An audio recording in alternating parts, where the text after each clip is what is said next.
Eh bien, bonsoir à tous les amis, supporters, supportrices parisiens, parisiennes, supporters, supportrices nantais, nantaises, supporters, supportrices d'autres clubs, amoureux, amoureuses du football, bienvenue à vous. Les amis, je suis très content de vous retrouver à chaud pour le débrief de la victoire, la petite victoire du Paris Saint-Germain face à Nantes, 2-1.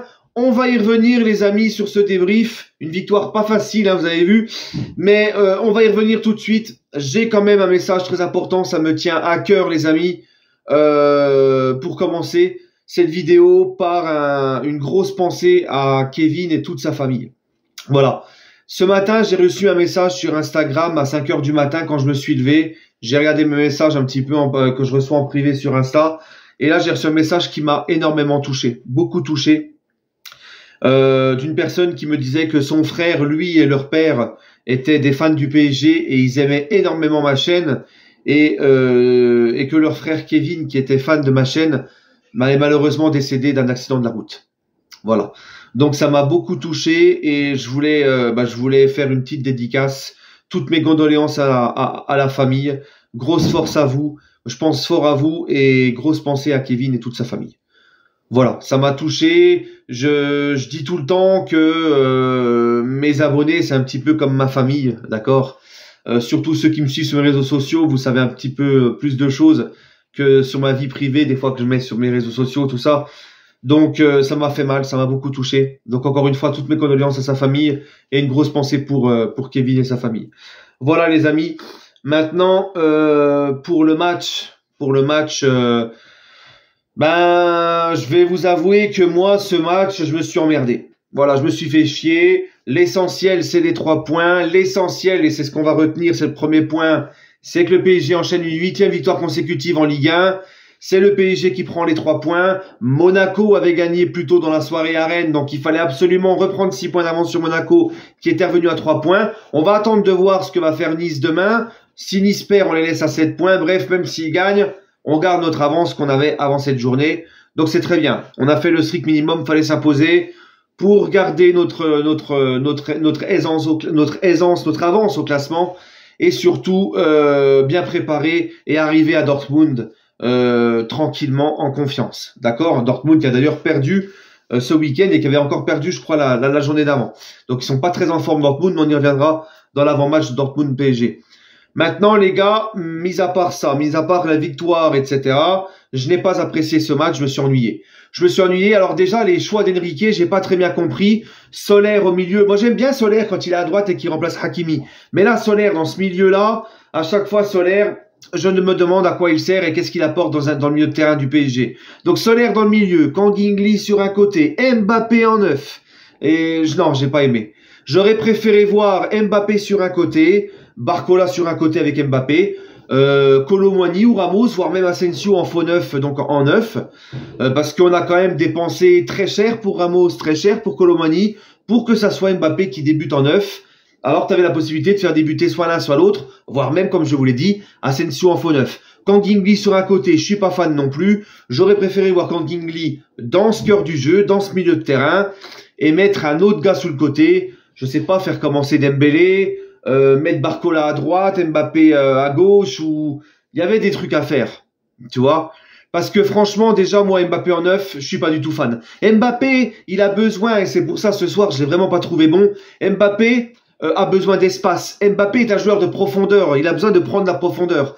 Donc face à une équipe qui en plus ne laisse pas beaucoup d'espace, le mettre comme ça en 9, pour moi, je ne suis vraiment pas fan du tout. Et son match ne m'a pas plu. Et on voit qu'il n'est pas à l'aise dans ce système-là. Il n'est pas à l'aise en 9. D'accord ? Voilà. Maintenant, les gars, écoutez, je me suis ennuyé parce que j'ai vu une équipe du PSG, certes, qui a la possession, qui fait tourner le ballon, mais j'ai vu un PSG, alors, on a pressé, on a joué haut, on a mis de l'impact, on a eu de l'envie, il n'y a pas de souci sur ça. Mais quand on avait la balle, ça manquait clairement de rapidité. Ça manquait, c'était trop ronronnant, c'était trop lent. Et je n'ai pas aimé, notamment cette première mi-temps avec le but de Barcola, et on va y revenir tout à l'heure. Mis à part le but de Barcola, la première occasion d'Mbappé, j'ai pas le souvenir d'avoir eu vraiment des occasions franches en première mi-temps. C'était, voilà, on faisait des passes, mais il y avait rien qui se passait. Je m'endormais. Deuxième mi-temps, pareil aussi. mis à part le dernier quart d'heure, avec les entrées de Kolo-Muani, d'Asensio, voire même de Dembélé, qui a apporté de la percussion et tout sur son côté, qui a éliminé l'adversaire et tout. Mais sinon, dans l'ensemble, ce match, j'ai vraiment pas aimé. On ouvre le score par Barcola. Deuxième mi-temps, on se fait surprendre sur une tête. Je vous l'avais dit que les Nantais allaient sûrement marquer sur coup de pied arrêté. Je le sentais. Même si c'est vrai, pour moi, je ne pense pas qu'il y ait corner, parce que j'ai pas trop l'impression que Danilo il la touche. Bref, on prend ce but et on a mis du temps à se révolter. J'avais pas senti sur le coup un PSG qui avait envie de se révolter, qui restait ronronnant et tout. Mais les changements, malgré tout, l'entrée d'Asensio, l'entrée de Kolo-Muani, nous a fait du bien, comme je vous l'ai dit. Et Kolo-Muani qui marque son deuxième but. Kolo-Muani, je crois que ça va être son cinquième ou son sixième but avec le PSG. Même si on n'a pas encore le Kolo-Muani qu'on espérait, même si dans le jeu, même si ce soir, il a quand même eu du mieux dans le jeu. Il a adressé un super bon ballon à Asensio, il a été mieux dans son entrée. Mais malgré tout, Kolo-Muani, il a planté cette année. Il plante, ça va être son cinquième ou son sixième but. Il avait déjà marqué contre Monaco lors de son dernier match au parc en championnat. Donc voilà, il est bien placé, il suit l'action, un vrai buteur de surface. Et bah, c'est ce qu'on lui demande quand il joue dans ce poste-là de numéro 9. Mais sinon, voilà, un PSG peut-être qui avait peut-être la tête à Dortmund, vous voyez, encore inconsciemment. Ça peut être compréhensible aussi. Bref, le strict minimum est quand même fait. Très content du but de Barcola. Je voulais parler du but de Barcola parce que le petit Bradley Barcola en a pris plein la figure après toutes ses vendanges contre Newcastle. Mais je vous avais dit, Barcola, faut lui laisser le temps de progresser, il faut lui donner du temps de jeu pour qu'il s'adapte à ce PSG, cette nouvelle équipe. Il n'a pas eu beaucoup de temps de jeu. Il fallait qu'il continue à grandir, à progresser. Ce but va lui faire du bien. Il a joué sans complexe, sans se poser de questions. Il a mis son but. Et franchement, Barcola, pour moi, devant, jusqu'à sa sortie, était le joueur le plus dangereux. Il a apporté de la percussion. Il a éliminé des adversaires en 1 contre 1. Franchement, son match m'a beaucoup plu et je suis très content pour lui. Voilà, parce que ça va lui permettre de se relever, de prendre la confiance. Le but de Kolo-Muani aussi, pourquoi pas, ça va lui donner confiance. Et puis j'ai beaucoup aimé aussi le match de Danilo derrière. Voilà. Et puis sinon Arnaud Tenas, puisqu'on avait tous un œil sur lui, puisque il remplaçait Donnarumma, puis nous avait tous choqués contre le Havre. Il prend son but, je pense qu'il peut pas faire grand chose sur le but. Mais sinon, tout ce qu'il avait à faire, le peu qu'il avait à faire, il l'a bien fait. Il a fait les bons arrêts qu'il fallait faire.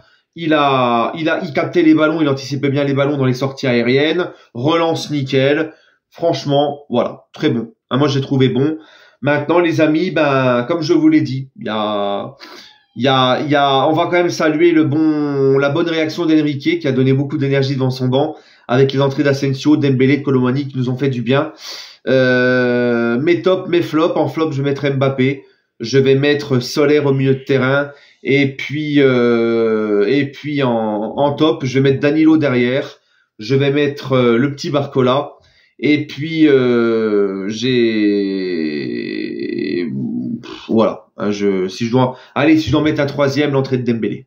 Voilà, qui m'a beaucoup plu. Et puis sinon, très content du retour de Zahir Emery, qui est revenu de blessure. Zahir Emery, bon, on a senti que voilà, il revenait de blessure, il y allait doucement, tranquillement. Je pense que Zahir Emery et Marquinhos qui ont eu de temps de jeu aujourd'hui, Marquinhos 60 minutes, Zahir Emery 30 minutes je crois, je pense qu'ils vont débuter contre Dortmund mercredi. Voilà les amis, écoutez, j'ai rien à dire de plus. Le tifo du Cup, magnifique. Magnifique, le Cup toujours là, toujours très fort dans les tifos, parce que on sait tous que les tifos, les amis, c'est du travail, c'est du temps, c'est du travail. Et franchement, l'ambiance toujours au top, les tifos toujours au top. Encore une fois, je le dis, je le répète, beaucoup critiquent le Cup, mais on a vraiment de la chance de les avoir, croyez-moi. Voilà les amis, écoutez, j'espère ne rien avoir oublié dans ce débrief. L'essentiel, c'est les 3 points. On enchaîne quand même 8 victoires de suite en Ligue 1. C'est pas souvent que ça se fait tout ça. Et on peut aborder ce match face à Dortmund très sereinement. Voilà. Maintenant les amis, je vous donne rendez-vous, à part s'il y a une actualité ou quoi, sur le Paris Saint-Germain. On se retrouvera pas avant l'avant-match de Dortmund PSG mardi. D'accord, l'avant-match, en espérant trouver un supporter de Dortmund. De toute façon, je vais demander au frérot qui m'avait fait la vidéo pour le match aller. Et puis, voilà les amis. Prenez soin de vous. Et puis, excusez-moi si vous entendez crier, c'est ma fille derrière. Elle veut pas dormir encore, ma fille. Voilà. Prenez soin de vous, les amis, et toujours et encore, allez Paris.